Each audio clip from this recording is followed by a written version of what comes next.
मेरा नाम वरुण है। मैं बहुत ही गरीब लड़का था। मेरे आगे पीछे कोई नहीं था। मैं जिस घर में रहता था वह घर किराए का था। मेरा मकान मालिक बहुत ही अच्छा आदमी था। उसकी एक बेटी थी सिमरन। वह बहुत ही खूबसूरत थी और बहुत ही अच्छी लड़की थी, पढ़ी लिखी और बहुत ही समझदार। मैंने कभी उसको उस नज़र से नहीं देखा, लेकिन मुझे कभी भी किसी चीज़ की ज़रूरत होती तो सिमरन मुझे ला कर दे देती। मैं मजदूरी करता था। मैं ज़्यादा पढ़ा लिखा नहीं था, इसलिए मैं कहीं ऑफिस या कंपनी में काम नहीं कर सकता था। मैं मजदूरी करके ही अपना गुजारा करता था। एक रात मैं बहुत गहरी नींद में सो रहा था कि तभी अचानक से मेरा दरवाज़ा किसी ने खटखटाया। मैंने दरवाज़ा खोला तो देखा सामने सिमरन है। वह बहुत घबराई हुई लग रही थी। मैंने कहा, क्या हो गया सिमरन, तुम इतनी रात को यहाँ क्या कर रही हो? वह कहने लगी, तुम चलो मेरे साथ। मैंने कहा, क्या हो गया है और कहाँ जाने को कह रही हो? वह कहने लगी, मेरे पापा की हालात बहुत ख़राब है, तुम जल्दी से मेरे साथ चलो। मैंने कहा, अच्छा ठीक है चलो, तुम परेशान मत हो। मैं ऊपर की मंजिले में रहता था और नीचे सिमरन और उसके पापा रहते थे। मैं फौरन नीचे गया तो देखा अंकल के हालात बहुत ख़राब थी। उन्होंने मुझे इशारे से अपने पास बुलाया। मैं उनके पास गया। अंकल सही से बोल भी नहीं पा रहे थे। मैंने कहा, आप परेशान मत हो, मैं आपको डॉक्टर के पास लेकर जाऊंगा। लेकिन उन्होंने मेरा हाथ पकड़ लिया। कहने लगे, नहीं मेरे पास ज़्यादा वक्त नहीं है, तो मेरे पास बैठो। उन्होंने मेरे हाथों को अपने हाथों में रख लिया और उन्होंने मुझसे कहा, तुम मुझसे वादा करो कि तुम मेरी बेटी का हाथ थामोगे, तुम मेरी बेटी से शादी कर लोगे। मैंने कहा, अंकल यह आप कैसी बातें कर रहे हैं? सिमरन तो बहुत अच्छी लड़की है और मैं एक मजदूर हूँ, मैं आपकी बेटी को कैसे खुश रख पाऊंगा? तभी वह कहने लगे, नहीं बेटा, तुम बहुत मेहनती लड़का हो और मुझे तुम पर यकीन है कि तुम मेरी बेटी को बहुत खुश रखोगे। मेरी बेटी तुम्हें बहुत पसंद करती है, तुम मुझसे वादा करो कि तुम मेरी बेटी का हाथ थामोगे। मैंने कहा, अंकल आपको कुछ नहीं होगा, हम लोग अस्पताल चलते हैं। सिमरन फूट फूट कर रोने लगी और कहने लगी, हाँ पापा, आपको कुछ नहीं होगा, आपको हम लेकर चलते हैं। अंकल ने मेरा हाथ और सिमरन का हाथ, दोनों का हाथ एक दूसरे को पकड़ा दिया और वह इस दुनिया से चले गए। सिमरन फूट फूट कर रोने लगी। अब सिमरन का भी इस दुनिया में कोई नहीं था। मैंने अंकल से किया हुआ वादा पूरा किया। मैंने सिमरन की मांग में सिंदूर भर दिया और मैं सिमरन को अपना पत्नी बना लिया। सिमरन मुझसे बहुत प्यार करती थी, मैं भी सिमरन से बहुत प्यार करने लगा था। देखते देखते हमारी शादी को 5 साल गुजर गए और हमारे 2 बच्चे भी हो गए। मैं बहुत ही मेहनत से मजदूरी किया करता था। मुझे इतने पैसे तो मिल जाते थे जिससे मैं अपने बच्चों को 2 वक्त की रोटी खिला सकता था, लेकिन इतने पैसे नहीं हो पाते थे कि मैं कुछ पैसे बचाकर आगे के लिए रख सकूं कि अगर मुसीबत हो या फिर कुछ बहुत ज़रूरी काम पड़ जाए तो उन पैसों को मैं इस्तेमाल कर सकूं। खैर जो भी था, हमारा वक्त गुजर रहा था, लेकिन अचानक से मेरी पत्नी सिमरन का तबीयत ख़राब हो गया और मेरी तो ऐसी हालात थी कि उसके इलाज के भी पैसे नहीं थे मेरे पास। मैंने थोड़े बहुत अपने रिश्तेदारों से कर्जा लिया और अपनी पत्नी का इलाज करवाया। मैं किसी से थोड़े बहुत पैसे मांगता था तो मुझे मिल जाया करता था, क्योंकि किसी का भी कोई काम हो तो मैं इनकार नहीं करता था। अगर मुझसे कोई काम करने के लिए कहता तो मैं उसका काम फ़ौरन कर देता था। मैं कभी इनकार नहीं जाता था, इसलिए अगर मैं किसी से पैसों की मदद मांगता तो मुझे मदद मिल जाती थी। मैं छोटे मोटे डॉक्टरों से अपनी पत्नी का इलाज करवाया और उसे घर लेकर आ गया। डॉक्टर ने दवाई दी तो उन दवाइयों से थोड़े दिनों तक सिमरन की तबीयत ठीक रही, लेकिन एक दिन फिर से सिमरन की हालात बहुत ख़राब हो गई। मैं उसे दूसरे डॉक्टर के पास लेकर गया। उस डॉक्टर ने जब सिमरन का चेकअप किया तो डॉक्टर ने मुझसे कहा कि आपसे कुछ बहुत ज़रूरी बात करनी है। मैंने कहा, क्या हो गया डॉक्टर साहब, सब ठीक तो है ना? उन्होंने कहा कि नहीं, कुछ भी ठीक नहीं है, आपकी पत्नी का हालात दिन ब दिन ख़राब होते जा रहा है। अगर वक्त पर इलाज ना हुआ तो आपकी पत्नी को बहुत परेशानी होगी। मैंने कहा, डॉक्टर साहब आखिर हुआ क्या है मेरी पत्नी को? डॉक्टर ने कहा कि आपकी पत्नी का ऑपरेशन करवाना पड़ेगा। मैंने कहा, डॉक्टर साहब ऑपरेशन में कितना खर्च आएगा? जब मैंने पूछा तो उसने कहा कि तुम्हारी पत्नी के ऑपरेशन में 80,000 रुपये का खर्च आएगा। इसकी बच्चेदानी में रसोली है, उसको निकालना बहुत ज़रूरी है, वरना यह कैंसर का रूप धारण कर लेगी और तुम्हारी पत्नी इस दुनिया से भी जा सकती है। अगर तुम अपनी पत्नी को बचाना चाहते हो तो 80,000 रुपये का इंतज़ाम करके ले आओ, हम इतना ट्रीटमेंट शुरू कर देते हैं। यह सुन करके मेरे पैरों के नीचे से एक बार को जमीन खिसक गई थी कि मैं गरीब आदमी 200-400 रुपये कमाने वाला भला 80,000 रुपये लेकर के कहाँ से आऊँगा? मेरे एक रिश्तेदार ने मुझे 10,000 रुपये उधार दिए थे, लेकिन वह 10,000 रुपये पत्नी के चेकअप कराने में, उसको एडमिट कराने में शुरू के दिनों में ही ख़त्म हो गए थे, जबकि उसको सही इलाज भी नहीं मिला था। अब मैं सोच में पड़ गया था कि आखिर मैं 80,000 रुपये कहाँ से लाऊंगा, और अगर मैं 80,000 रुपये नहीं लाया तो मेरी पत्नी का इलाज नहीं होगा। मैं बहुत परेशान हो गया कि तभी एक बहुत ही खूबसूरत लड़की मेरे पास आई और कहने लगी, मुझे पता है तुम बहुत परेशान हो और तुम्हें पैसों की ज़रूरत है। उसने उसने अपने पर्स से 1 लाख रुपए का बंडल निकाला और उसने मुझे पैसे दिखाते हुए कहा कि ये सारे पैसे तुम्हें अभी के अभी दे सकती हूँ, लेकिन उससे पहले तुम्हें मेरा एक काम करना पड़ेगा। मैंने कहा, कैसा काम? आप बोलिए, जो भी जैसा भी काम होगा मैं करने के लिए तैयार हूँ। फिर उस लड़की ने कहा, अगर ऐसी बात है तो फिर यह सारे पैसे तुम्हारे। मैंने कहा, क्या काम है आप बताइए। आगे उसने ऐसी बात कही कि मेरे सर पर आसमान गिर पड़ा। उसने कहा कि तुम्हें मेरे साथ एक रात गुजारना होगा। उसकी ऐसी बातें सुनकर मैं हैरान हो गया। मैंने कहा, यह आप क्या कह रही हैं? उसने कहा, क्यों, तुम्हें यह पैसे नहीं चाहिए? मैंने कहा, चाहिए। लेकिन फिर उसने कहा, लेकिन क्या, अगर तुम्हें मंजूर है तो यह पैसे तुम्हारे और मंजूर नहीं है तो फिर ठीक है। मैंने कहा, मैं तैयार हूँ। मैंने उससे पैसे ले लिए और अस्पताल में जमा करा दिया। मेरी पत्नी का इलाज शुरू हो गया। दूसरे दिन मैं आधी रात को उस लड़की के एड्रेस पर पहुंच गया। मैंने दरवाजे का डोरबेल बजाया। दरवाजा उस लड़की ने ही खोला। वह मेरा हाथ पकड़कर कमरे में ले गई। कमरा चारों तरफ सजा हुआ था। ऐसा लग रहा था जैसे दो नए जोड़ों का सुहाग रात हो। मैंने कहा, यह क्या, इतनी सारी सजावट? उसने कहा, हाँ तो क्या हो गया। वह मेरे बहुत ही करीब आ चुकी थी। मैं भी उसके करीब जाने लगा। धीरे धीरे मैं उसके बेहद करीब हुआ और उसके साथ तभी मेरी नज़र उसके कमर पर पड़ी तो मेरे कदमों तले से ज़मीन खिसक गई, क्योंकि उसके कमर पर जो निशान था उसने मुझे पागल कर दिया। मैं पागलों जैसा हरकत करने लगा, क्योंकि वो निशान मेरी। जब मैं अपनी पत्नी को लेकर अस्पताल गया और उसे एडमिट किया तो मैं थक हार कर घर आ चुका था। डॉक्टरों से तो कह दिया था कि आप मेरी पत्नी का इलाज शुरू करो, मैं 80,000 रुपये का इंतज़ाम करता हूँ। मैं अपनी पत्नी को किसी भी हाल में कुछ भी नहीं होने दे सकता था, क्योंकि सुख दुख में जो मेरा कोई साथ देती थी वो सिर्फ मेरी पत्नी ही थी। मेरी पत्नी एक ऐसी हमसफ़र थी जिसने कभी भी मुझसे कोई शिकायत नहीं की, मुझसे कभी लड़ाई झगड़ा नहीं किया। उसने मुझे कभी नहीं कहा कि तुम मुझे यह नहीं देते, तुम मुझे वह नहीं देते, तुम ऐसा नहीं करते, तुम वैसा नहीं करते। जिसने कभी भी गरीबी में मेरे साथ रहने से इनकार नहीं किया था। कभी मुझे यह नहीं कहती थी कि मुझे अच्छे कपड़े चाहिए, मुझे अच्छा खाना चाहिए, मुझे अच्छे गहने चाहिए। सिमरन मुझे हर तरह से खुश रखने की कोशिश करती थी और मैं भी कोशिश करता था कि मैं अपनी पत्नी को खुश रखूं। हालांकि उसे किसी भी चीज़ की कमी में नहीं होने देता था, लेकिन अगर कभी किसी चीज़ की कमी हो जाती थी तो सिमरन मुझे कभी एक लफ्ज़ कुछ नहीं कहती थी। ऐसी अच्छी भली पत्नी अगर बीमार हो जाए और उसको जानलेवा बीमारी हो जाए तो भला मुझे कैसे सुकून मिलता। मेरी ज़िंदगी की इस नाव में जिसमें मेरी पत्नी सवार थी और जिसमें मेरी ज़िंदगी को खुशगवार बना दिया था, जब मैं थका हारा घर आता, मेरे पास में मुश्किल से 200-400 रुपए मेरी जेब में होते तो वह यह कहती कि सब्र करो, हमारे लिए यह बहुत काफ़ी है, मैं अपने घर का खर्च इसी में पूरा करूँगी। और ये वक्त है और वक्त हमेशा चलता रहता है और वक्त हमेशा एक सा नहीं रहता। आज हमारे दिन खराब है तो कल अच्छे दिन भी हमारे लिए आएंगे। इसलिए तुम निराश मत हो, क्योंकि नाउम्मीद इंसान को कभी नहीं होना चाहिए, मेहनत करता रहना चाहिए। मैं अपनी पत्नी की जितनी तारीफ करता उतना कम है। आज के ज़माने में ऐसी लड़कियां कहाँ होती हैं जो इतना सब्र करे। ज़्यादातर तो ऐसी होती हैं जिनकी ख्वाहिशें बढ़ती हुई नज़र आती है। उनको अच्छे कपड़े मिले, अच्छा खाना मिले, फिर भी उसे कम पड़ता है और वह और भी अच्छे कपड़े और अच्छे खाना पीने की ख्वाहिश करने लगती है। और आज के दौर में मैं ऐसी पत्नी के साथ में रह रहा था। जब मैं काम से आता था सारे दुख भूल जाता था और अपनी पत्नी की गोद में सर रखकर सो जाता। मुझे उसकी गोद में बहुत सुकून मिलता था और वह अपने हाथों से मेरे सर को सहलाती रहती थी और मुझे झूठी तसल्ली देती रहती थी कि मैं इन पैसों में अपना घर का खर्च चला लूँगी और इसमें से कुछ पैसे बचा भी लूँगी, इसमें हमारा सब कुछ हो जाएगा। मुझे पता था कि आज के इस महंगाई के दौर में अगर एक साबुन भी लेने चले जाओ नहाने के लिए तो 30-40 रुपए का साबुन मिलता है। इस महंगाई के दौर में जब आप सब्जी की दुकान पर पहुँचते तो फिर आलू भी 40-80 रुपए किलो मिल रहे हैं।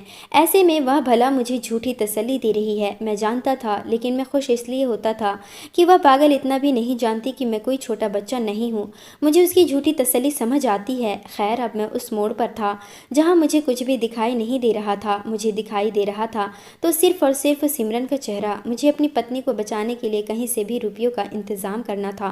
वक्त भी बहुत तेज़ी से गुजर रहा था। सिमरन के इलाज के लिए मुझे 80,000 रुपये का इंतज़ाम करना था, लेकिन मैं कहाँ जाता, मैं क्या करता, किससे कहता, कौन था जो मुझे इतने रुपए दे सकता था? ऐसा कोई भी मुझे नज़र नहीं आ रहा था। तभी मुझे फिर से उसी रिश्तेदार की याद आ गई जिससे पहले मैंने 10,000 रुपये लिए थे। मैंने सोचा कि वह अच्छा आदमी है, मैं अपनी परेशानियों को उसे बताऊंगा तो वह मेरी मदद ज़रूर करेगा। इसी उम्मीद से घर से निकल जाता हूँ कि मेरी परेशानियों को सुनने के बाद वह मुझे इनकार नहीं करेगा। मेरे कदम उस आदमी के घर की तरफ चल पड़ते हैं, लेकिन मुझे यह उम्मीद बिल्कुल भी नहीं थी कि आगे मेरे साथ ऐसा होने वाला है। जब मैंने उसके घर की कुंडी खटखटाई तो वह निकला और देखते ही मुझे उसने अजीब सा चेहरा बना लिया और कहने लगा कि मुझे पता है कि तुम किस लिए यहाँ पर आए हो। यही ना कि तुम्हारी पत्नी बहुत ज़्यादा बीमार है और तुम्हें और भी पैसे की ज़रूरत है। लेकिन भाई साहब, मुझे तो यह भी उम्मीद नहीं है कि जो पैसा मैंने पहले तुम्हें 10,000 रुपये दिया है वह वापस कब मिलेगा, और मिलेगा भी या नहीं मिलेगा। इसलिए मैं आपसे हाथ जोड़कर माफ़ी मांगता हूँ कि मेरे पास और पैसे आपको देने के लिए नहीं है। मैंने आपको साफ बता दिया, तुम अब यहाँ से जा सकते हो। इतना सुनना था कि मैं उसके दरवाजे से खाली हाथ वापस मुड़ गया। मैंने दोबारा पलटकर पीछे नहीं देखा। मैं और भी ज़्यादा परेशान हो चुका था कि मैं पैसे कहाँ से लाऊं, क्या करूं, मुझे कुछ भी समझ में नहीं आ रहा था। अगर सिमरन को कुछ हो जाता है तो मेरे बच्चों का क्या होगा, मेरा क्या होगा। खैर, मैं थक हार कर वापस घर आया। मेरे 2 बच्चे थे, उन बच्चों को देखा, उनके सर पर हाथ फेरा और उनको अपने सीने से लगाकर रोने लगा। दोनों बच्चों को मैं अपने सीने से लगाए हुए रो रहा था। बच्चे नासमझ थे, मासूम थे, लेकिन मेरे रोने पर वह भी रोने लगते थे। जैसे तैसे करके मैं रात गुजारता हूँ और फिर जब सुबह होती है तो मैं अस्पताल के लिए निकल जाता हूँ। बगल में मैं एक चाची रहती थी। वह चाची मेरी पत्नी को अपनी बेटी की तरह ही मानती थी। मैं अपने बच्चों को उसी चाची के पास छोड़ देता था, वह मेरे बच्चों का ख्याल रख देती थी। मैं अस्पताल अपनी पत्नी के पास आता हूँ, उसे देखता हूँ, वह बेड पर पड़ी होती है। मैं उसके पैरों की तरफ जाकर बैठ जाता हूँ। हल्के हल्के धीरे धीरे उसके पैरों को सहला रहा होता हूँ। वह बेसुध पड़ी थी, उसके मुंह पर ऑक्सीजन लगा हुआ था। वह जिंदगी और मौत के बीच में झूल रही थी। पूरी रात मैं यही सोचते सोचते परेशान होता रहा कि अब पैसों का इंतज़ाम कैसे होगा। जो 10,000 रुपये मेरे रिश्तेदार ने मुझे दिए थे वह लगभग खर्च हो चुके थे। अब 80,000 रुपये का इंतज़ाम होने की कोई उम्मीद ही नज़र नहीं आ रही थी। जिससे उम्मीद थी उस सब से बात करके देख लिया था, लेकिन कुछ समझ में नहीं आ रहा था मैं क्या करता। मैं अपनी आंखों में आंसू लिए अपनी पत्नी को एकटक देखे जा रहा था। तभी अचानक से डॉक्टर मेरे पास आया और कहने लगा, आपके पास 3 दिन का समय है। 3 दिन तक हम इसका ट्रीटमेंट कर रहे हैं। 3 दिन के बाद इसका हम ऑपरेशन करेंगे, लेकिन आपको ऑपरेशन से पहले पहले 80,000 रुपये काउंटर पर जमा कराने होंगे। अगर आपने 80,000 रुपये तीसरे दिन यानी 10 बजे तक जमा नहीं कराए तो आपकी पत्नी को हम यहाँ से डिस्चार्ज कर देंगे, निकाल देंगे। कहीं भी ले जाना, जहाँ आपका मन चाहे वहाँ ले जाकर इसका इलाज करा लेना। हमारा यह अस्पताल खैराती अस्पताल नहीं है। जब मैंने उन लोगों के सामने गिड़गिड़ाना चाहा, अपनी फरियाद सुनानी चाहिए, उनसे कहा कि मैं गरीब हूँ, बहुत ज़्यादा गरीब हूँ, मेरे पास पैसे नहीं देने के लिए, लेकिन मैं अपनी पत्नी को खोना नहीं चाहता, किसी भी तरह से इसकी जान बचा लो, तो मुझे यही जवाब मिला कि हमारे पास हर रोज़ इस तरह के ना जाने कितने मरीज आते हैं। अगर हमने सबका इसी तरह से फ्री इलाज शुरू कर दिया तो इस अस्पताल में जो लोग काम करते हैं, नर्स हैं, डॉक्टर हैं, सफाई कर्मचारी हैं, इतनी बड़ी बिल्डिंग है, बिजली का खर्च है, ये तमाम खर्चे जो महीने का कई लाख रुपए का खर्च हैं, हम कहाँ से निकालेंगे। इसलिए यह खैराती अस्पताल नहीं है। और अगर तुम्हारे पास पैसा नहीं है तो किसी सरकारी अस्पताल में अपनी पत्नी को ले जाओ और वहाँ पर ले जाकर इसका इलाज करा लो। लेकिन मैं अपनी पत्नी का इलाज सरकारी अस्पताल में नहीं कर सकता था, क्योंकि मैं जिस जगह पर रहता था वह एक छोटा सा गाँव था। उस कस्बे में एक टूटी फूटी बिल्डिंग थी जहाँ पर सरकारी अस्पताल खुला हुआ था। उस अस्पताल में कोई भी सुविधा नहीं थी। वहाँ सरकारी अस्पताल के नाम पर सिर्फ एक टूटी फूटी बिल्डिंग के अलावा और कुछ भी नहीं था। सफाई कर्मचारी या डॉक्टर कभी हफ्ते में, कभी 10 दिन में आ जाते हैं, इसके अलावा और कुछ नहीं था। प्राइवेट अस्पताल में इलाज अच्छा मिलता है। मुझे पता था कि मैं एक मजदूर आदमी हूँ। बड़े से अस्पताल में मैं अपनी पत्नी का इलाज नहीं कर सकता था, लेकिन फिर भी मैं बड़े हॉस्पिटल में आ गया था इस उम्मीद से कि मैं एक मजदूर आदमी हूँ, थोड़े बहुत पैसे देकर मैं अपनी पत्नी का इलाज करवा लूँगा। मैं अपनी मजबूरी डॉक्टर को बताऊँगा तो वह मेरी मजबूरी समझेंगे। लेकिन मेरी यह उम्मीद भी अब टूट रही थी। डॉक्टरों ने साफ कह दिया था कि आप अपने मरीज को यहाँ से ले जाओ, हम तुम्हारी पत्नी का इलाज नहीं कर सकते। मैंने डॉक्टर से विनती की, उनसे कहा कि डॉक्टर साहब थोड़ा वक्त और दीजिए, मैं पैसों का इंतज़ाम करके आता हूँ। इतना कहकर मैं हॉस्पिटल से घर आ गया। मैं अपने बच्चों के सर पर हाथ फेरता हूँ। मैंने चाची से कह रखा था कि मेरी पत्नी जब तक अस्पताल में है तब तक मेरे बच्चों का ख्याल रख दीजिएगा। इसलिए मेरे बच्चों का ख्याल चाची ही रख रही थी। चाची कहने लगी, वरुण, बच्चों के कुछ खाने के लिए बाहर से ला दो। मैंने कहा, ठीक है, मैं ला देता हूँ। मेरी जेब में कुछ पैसे पड़े हुए थे। मैं बाहर गया और दुकान से दूध और ब्रेड ले आया और चाची को दे दिया। मैंने कहा, चाची, आप बच्चों को खिला दें, मैं जा रहा हूँ। तभी चाची कहने लगी, वरुण, तुम कुछ नहीं खाओगे क्या? मैं सब्जी बना देती हूँ। मैंने कहा, नहीं चाची, मैंने बाहर खा लिया था, मुझे भूख नहीं है। मैंने झूठ कहा था, रात से कुछ नहीं खाया था, मेरे पेट के अंदर एक निवाला नहीं गया था। हर वक्त अपनी पत्नी, जिससे मैं बेइंतहा मोहब्बत करता था, बहुत प्यार करता था, बस उसी की फिक्र मुझे सताए जा रही थी कि मैं उसका इलाज कैसे कराऊं। मैंने अपने दोनों बच्चों की तरफ देखा, जिनके चेहरे पर बड़ी मासूमियत नजर आ रही थी। शायद 1-2 दिन से, जब से उनकी माँ अस्पताल गई थी, वह नहाए भी नहीं थे। उनकी हालात भी बड़ी ख़राब थी। बस तभी मैंने एक फ़ैसला कर लिया कि मैं भीख मांगूंगा, क्योंकि अब एक यही रास्ता था। मैंने लोगों से मदद मांग कर देख लिया, डॉक्टर को अपनी मजबूरी बताकर देख लिया। अब मेरे पास और कोई रास्ता नहीं था। अगर मैं मजदूरी करके पैसे जमा करता तो भी इतने पैसे मैं नहीं ला सकता था। मजदूरी करता तो कम से कम 1000-2000 जमा कर पाता, लेकिन मुझे 80,000 जमा करने थे। तो मेरे पास एक यही रास्ता था कि मैं भीख मांगूं, लोगों को अपनी मजबूरी बताऊंगा कि मैं परेशान हूँ। मेरी पत्नी बीमार है, अस्पताल में एडमिट है, तो शायद किसी को रहम आ जाए और कोई मुझे भीख में कुछ पैसे दे दे, तो शायद मैं अपनी पत्नी का इलाज करा सकूं। और बस पत्नी की मोहब्बत में पत्नी का इलाज कराने के लिए मैं भीख मांगने के लिए निकल जाता हूँ, क्योंकि मेरा हुलिया तो पहले से ही भिखारी जैसा लग रहा था। मेरे बाल बिखरे हुए थे, कई दिन हो गए थे। जिस्म पर जो कपड़े पहने हुए थे वो भी गंदे हो चुके थे। मेरा हुलिया देखकर कोई भी नहीं कहता कि यह भिखारी नहीं है। चौराहे पर पहुंच जाता हूँ। रेड लाइट होते ही तमाम गाड़ियाँ रुक जाती है। जब वह गाड़ियाँ रुकती तो मैं बड़ी बड़ी गाड़ियों में बैठे हुए आदमियों के सामने हाथ फैला देता और उनसे कहता कि बाबूजी, मेरी पत्नी बीमार है, अस्पताल में एडमिट है, मुझे उसका इलाज कराना है, मुझे कुछ पैसे दे दीजिए।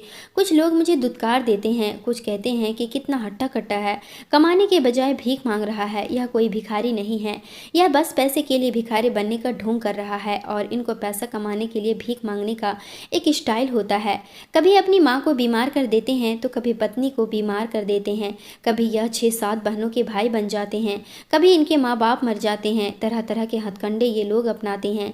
जितने मुंह उतनी बातें होती। कुछ लोग दुत्कार के आगे निकल जाते तो कुछ ऐसे रहम दिल भी होते कि जो मेरे हाथ पर कुछ पैसे रख दिया करते। मेरे आंसुओं को देखकर जो मेरी आंखों से बह रहे होते, उन आंसुओं को देखकर कुछ लोग पिघल जाया करते। लेकिन कुछ लोगों को मेरे ऊपर बिल्कुल भी दया नहीं आती और मुझे खरी खोटी सुनाकर वह आगे निकल जाते। सुबह से शाम तक मैं भीख मांगता रहा और मैं अपने इस मकसद में काफ़ी हद तक कामयाब भी हो चुका था। शाम हुई तो जब मैंने उन पैसों को गिनना शुरू किया तो मेरी खुशी का कोई ठिकाना नहीं रहा था, क्योंकि मैंने पूरे 15,000 रुपये भीख में मांग लिए थे।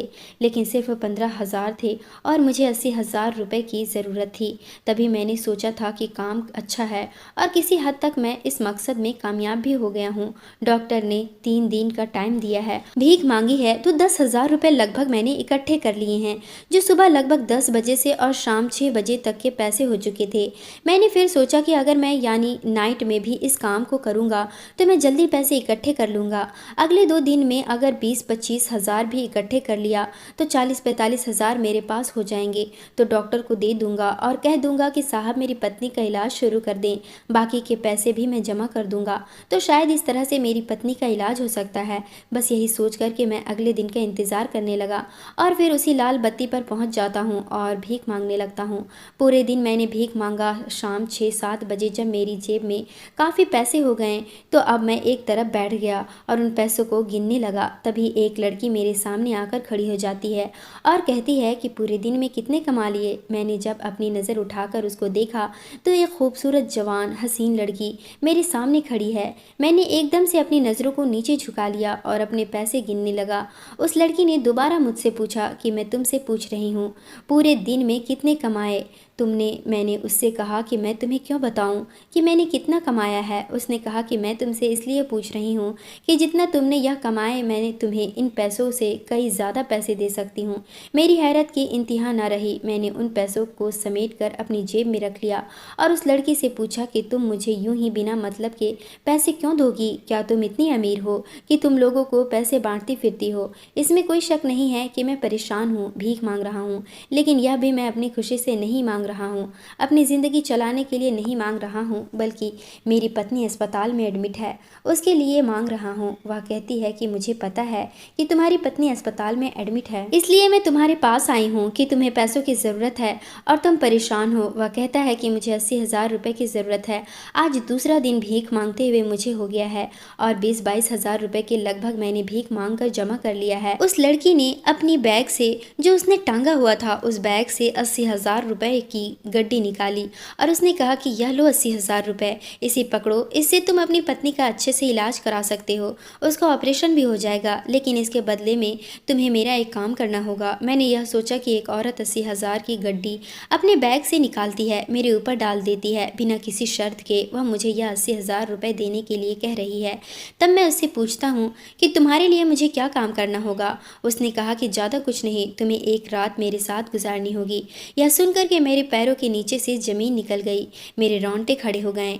मैं ऐसा सोच भी नहीं सकता था, मैं इतना खुदगर्ज नहीं था कि पैसे लेकर किसी औरत के साथ रात गुजारे और अपनी पत्नी से बेवफाई करे, और वह पत्नी जिसने ऐसे सुख दुख में मेरा साथ दिया जिसकी मैं कल्पना भी नहीं कर सकता। आज वह ज़िंदगी और मौत के बीच अस्पताल में झूल रही है, तो मैं उसको छोड़कर एक औरत के साथ रात गुजारूं। मैं एकदम से गुस्से वाली नज़रों से मैंने उस लड़की को देखा और कहा कि तुम ऐसा सोच भी कैसे सकती हो। मैं ऐसा गंदा काम बिल्कुल भी नहीं करूँगा। मैं कोई वैश्य आदमी नहीं हूँ। मैं इस तरह का काम नहीं करता हूँ कि पैसे लेकर के औरतों के साथ रात गुजारूं। मैं अपनी पत्नी के लिए बहुत ही वफादार हूँ और मैं अपनी पत्नी के साथ बेवफाई करने का सोच भी नहीं सकता। उसने कहा कि देख लो, एक तरफ तुम्हारी पत्नी की ज़िंदगी है, एक तरफ तुम्हारी पत्नी की मौत भी हो सकती है। 2 दिनों में तुम्हारे ये 10-20 हज़ार रुपये कमा लिए हैं, लेकिन कल ज़रूरी नहीं कि तुम कल फिर 10,000 रुपये कमा लो। मांगने में तुम्हें शर्म आनी चाहिए। लोग तुम्हारे जानने वाले देखेंगे, पहचानने वाले देखेंगे तो क्या कहेंगे कि यह आदमी भीख मांग रहा है। उसने मुझे काफ़ी लालच दिया और काफ़ी लालच देती रही, और फिर उसने मुझे आखिरकार झुकने पर मजबूर कर दिया और मैंने उसके साथ जाने के लिए रजामंदी कर दी। मैं यह सोचने पर मजबूर हो गया था कि अगर मुझे वक्त से पहले यह पैसे मिल रहे हैं, मैं डॉक्टरों के पास ले जाकर इन पैसों को अपनी पत्नी का अच्छा इलाज करा सकता हूँ। मैंने उससे कह दिया कि ठीक है मैडम, आप जो कहती हो मैं वैसा करने के लिए तैयार हूँ।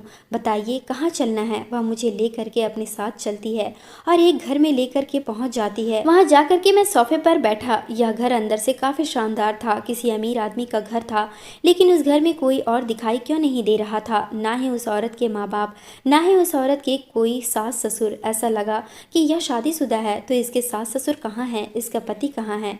यहाँ तो सिर्फ एक लड़की ही है। फिर मेरे दिमाग में ख्याल आया कि शायद यह लड़की इस घर की अकेली मालकिन है, यह इस घर में अकेली रहती है। शायद इसका पति मर चुका है या बाहर के मुल्क में है, तभी तो यह अपनी ख्वाहिश को पूरा करने के लिए मुझे पैसे देकर यहाँ पर लाई है। यहाँ यही हो सकता है, यह इसी तरह से आदमियों को या लड़कों को पैसे देकर के अपने साथ में लाती होगी और रात गुजारती होगी, अपनी ख्वाहिश को पूरा करती होगी। मैं यह सोच रहा था कि तभी अचानक से वह लड़की मेरे सामने आई और उसने मुझसे कुछ खाने के लिए पूछा। मैंने कहा जो है आप लेकर आएं, मैं खा लूँगा। वह किचन में गई, खाने के लिए कुछ लेकर के आई। फिर हम दोनों ने साथ बैठकर खाना खाया। उसके बाद वह फ़ोन पर किसी से बात करने लगी और बात करके कहा कि तुम जल्दी आ जाओ। जब फ़ोन पर उसने कहा था कि तुम जल्दी आ जाओ, तो मैं घबरा गया कि शायद मामला कुछ और है, मैं गलत हाथों में तो नहीं फंस गया। शायद यह किसी को बुला करके मेरे ऊपर इल्ज़ाम लगा करके मुझे मरवा तो नहीं देगी। लेकिन फिर मैं यह सोचने लगा कि भला इससे मेरी क्या दुश्मनी है। मैं तो फटे पुराने हुलिये में भीख मांग रहा था, या मुझे यूं ही मारने के लिए अपने घर में क्यों लेकर आएगी। बस इन्हीं ख्याल में था। डर के मारे पसीने छूट रहे थे कि तभी 3 आदमी अंदर आते हैं और आने के बाद उन्होंने कहा था कि बताइए कहाँ है वह आदमी। जब उसने कहा कि कहाँ है वह आदमी तो मैं थर थर काँपने लगा। मैं पसीने में नहा गया था, जबकि मेरे ऊपर पंखा चल रहा था, वहाँ पर एसी भी चल रही थी। उस लड़की ने कहा कि सामने बैठा है, यही है वह। तीनों आदमी मेरे पास आते हैं और एक आदमी कहता है कि क्या नाम है तुम्हारा। मैंने कहा मेरा नाम वरुण है। फिर उसने उस लड़की की तरफ देखते हुए कहा तो यही है जिसके साथ तुम शादी करना चाहती हो। वह कहने लगी हाँ भाई, मैं इसी के साथ करना चाहती हूँ। मैं यह सुनकर हैरान हो गया, मेरे सर पर जैसे आसमान गिर पड़ा। मैंने कहा कि तुम क्या कह रही हो, मैं तुमसे शादी नहीं कर सकता, तुमने तो कहा था। तभी वह मेरा हाथ पकड़कर कमरे में ले गई और कहने लगी हाँ, मैंने तुमसे कहा है कि मैं तुम्हारे साथ एक रात गुजारूंगी, लेकिन उससे पहले मैं तुमसे शादी करना चाहती हूँ, क्योंकि मैं ऐसे तुमसे कोई संबंध नहीं बना सकती। और तुम घबराओ मत, मैं तुमसे सिर्फ एक दिन के लिए शादी कर रही हूँ। उसके बाद फिर तुम मुझे तलाक दे देना, फिर तुम्हारा मुझसे कोई ताल्लुक नहीं रहेगा। बाहर जो 3 आदमी हैं उसमें से एक मेरा भाई है और 2 वकील हैं जो एक दिन के लिए हमारी शादी कराएंगे। मैंने कहा ठीक है। वह जैसा कह रही थी मैं करते जा रहा था। फिर हम दोनों कमरे से बाहर निकल आए और वकील ने हमें कागजात ला कर दिया और उन कागजात पर मैंने साइन कर दिया। उस लड़की ने भी साइन कर दिया।